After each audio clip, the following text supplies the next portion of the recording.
My name is Lawira.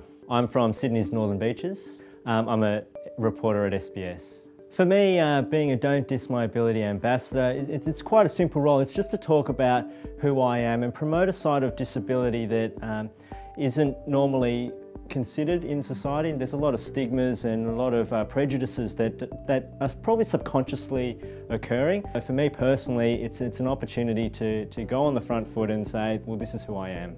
In my spare time, I've been involved in rugby league. For 10 years I've been a rugby league referee, and now I've moved into another area of rugby league where I look after, I'm a volunteer in the wheelchair rugby league and disability rugby league, and I'm quite passionate about that sort of side of rugby league that not many people know of. To start with, I think when I grow up or lay down the future, I think it's about being happy and being content with yourself, and that's what I want to be when I grow up. If I could say one thing to the general public about disability, it's about, I would say, be open. Be open, don't be afraid. There's a lot of perceptions and misconceptions about disabilities and prejudices that start because people are afraid to talk to one another. And we were lining up for the Louvre. We had a small group. There was myself and probably about 6 others that happened to be from Sydney, and we just managed to click after the first day. And we were lining up for the Louvre, and the admin lady there, or the ticket salesperson there, called us over. We were at the front of the line, first called me over, and she looked at me and she said, "You're free."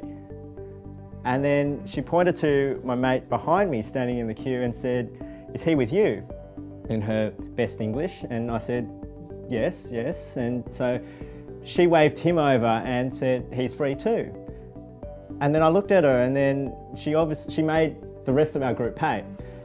So I asked her why that was the case, and she goes, and she points to my hand and she goes, "You're disabled." And then points to my mate and goes, "He's your carer."